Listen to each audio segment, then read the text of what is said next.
अरे भाई कैलाश नाथ जी, लड़की का फोटो जब देखे थे ना तभी हाँ कह दिए थे, लेकिन अब तो साक्षात देख रहे हैं तो ना कहने का सवाल ही नहीं उठता। क्यों भाग्यवान? हाँ हाँ रउआ सही कहा तानी माई हमरा तरफ से तो रिश्ता पक्का बा बेटा। ला माई भी कह दिली। जय हो। महादेव के कृपा।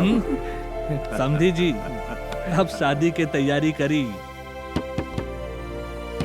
सर, मानव ने खुद को बंद कर लिया है कमरे में। ओ माय हाँ गॉड। सर वो कह रहा है कि वहीं पापा को फेसबुक पर देखने के लिए। फेसबुक पे देखने के लिए? मैम इमीडिएट कॉल द पेरेंट्स। हाँ सर, मैं SBS स्कूल से बोल रही हूँ। मनु ने अपने आप को कमरे में बंद कर लिया है और कह रहा है कि मुझे फेसबुक पे देखिए। प्लीज सर थोड़ा जल्दी आ जाइए।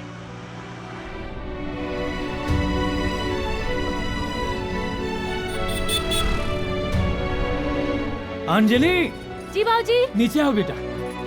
हाँ अंजलि की माई, हाँ जी। नीचे आओ नीचे। हाँ कमल बाबूजी।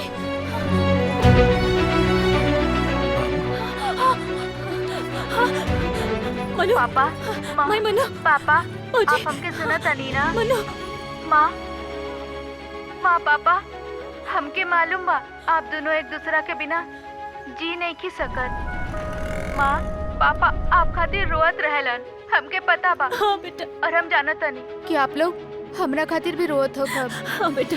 मम्मी हाँ। आप ही बताई कि बेटा माँ और पापा के बिना जी सकेला? बोली माँ। ना बेटा, बोली पापा। सब हमरे गलती है। हम स्कूल के एगो कमरा में बंद बानी।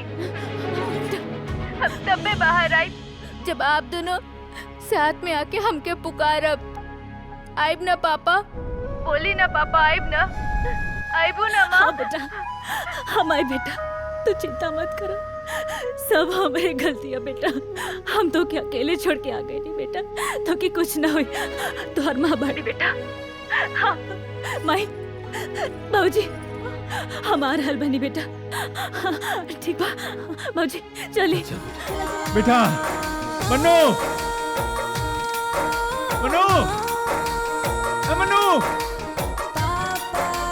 भाई आइए। मानो ऊपर है। चलिए चलिए चल चल चल चलिए चल।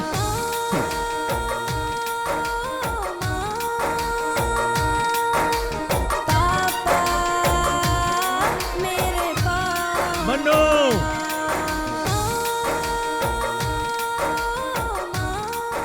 आइए देखिए, मानो ने अपने आप को कमरे में बंद कर रखा है। मनु, मनु, मनु दरवाजा खोल बेटा। बाबू। मनु। पापा, हाँ बेटा बोला। माँ ना आईली? आइल बड़ी बेटा, खोला तू दरवाजा खोला। मनु बेटा देखो, तुम्हारा अम्मा भी आयल बड़ी और साथे साथे पापा और नाना नानी सब क्यों आयल बा बेटा। दरवाजा खोल बेटा। ठीक है, हम 3 तक गिनता नहीं। हाँ बेटा। 1 2 3। मनु, मनु, मनु, मनु, मनु, मनु।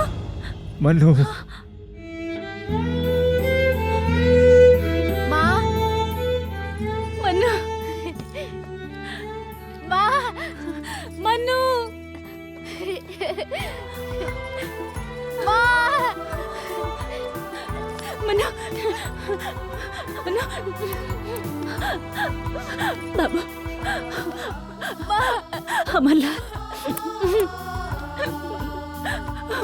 मनु, मनु, तू ऐसा काहे कैला बेटा? हाँ ऐसा ना करे के बेटा।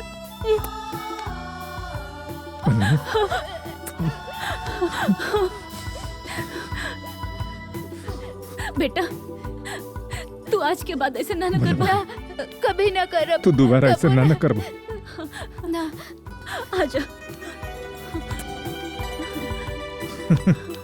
सतानी तू करता रह। पापा मम्मी आप दोनों कबो झगड़ा तो ना करब ना? ना बेटा, कभी ना बेटा। कबो ना। पक्का पक्का। प्रॉमिस? प्रॉमिस। शैतान हो गई भाई।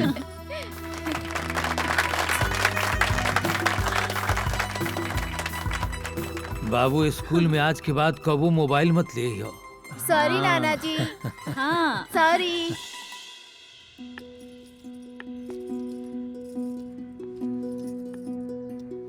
वाह बेटा वाह। बनू, अरे बहू, खुश रह बेटा, बाबूजी। खुश रह, खुश रह। अरे वाह बेटा। हमारा बेटा, माँ जी। हमारी जान बेटा। हे भगवान, ऐसा ही हमार परिवार पर आपन आशीर्वाद बनैले रही है। हमार छोटकी बहुरिया आ गई। राहुल भाई देखी, आपकी पिक्चर तो हिट हो गई, अब हमनी के गाना भी रिलीज करा दी। हो जाओ। हाँ बाबूजी, सेल्फी। अभी ले सेल्फी की आदत ना गई। बहु बानी। अरे सुख के बादल ऐसन बरसे, बीजे कुल खानदान, और दुख के बदरी कबो न छाए, कृपा करे भगवान। अब खींचा। वाह भाई वाह।